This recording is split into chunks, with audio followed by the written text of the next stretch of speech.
let's get ready for work at 4:30 a.m. I feel like it's been like a year since I've said that. It's rare that you find me in activewear because I'm not a workout kind of girl, but I have to force myself to start going on some walks for my mental health. I finally had my initial psychiatrist appointment yesterday just to like talk through like what I'm gonna do with my life. He was very nice, don't get me wrong. He was just trying to give me some practical tips to help me with my mood and stuff in addition to the medication I'm gonna be taking. And he's saying, oh, you should just start going on walks or doing something active. I think it'll really help your mental health. So I, being the deranged person that I am, move forward to say, oh, so you think I'm fat? I did quickly realize that was probably not the right thing to say. Anyways, I'm working from home today, so I do want to get out and go on a walk. It's gonna be pretty warm today, I think almost 70 degrees. I do have some meetings today, which is why I'm getting somewhat ready. Never fear, for my client meetings, I will be covering out the Juicy sports bra. On a more serious note, the appointment went well. I was really nervous about it. It was definitely more draining than I was anticipating. No issues with him as a person. It was just, I think I didn't realize how different it was going to feel.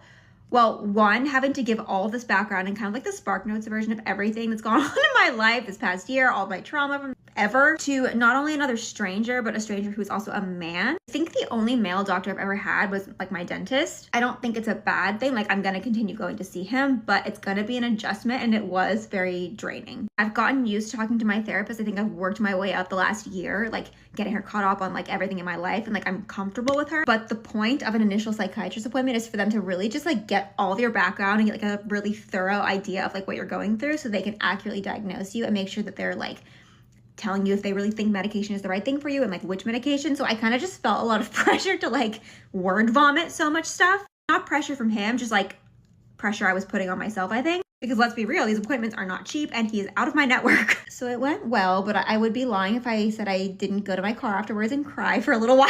I feel like that's normal though, when you're just like bearing your soul of like all this stuff that's brought you to this low point in your life, and you're having to do this with like a stranger who you don't have like a relationship with yet. It's just...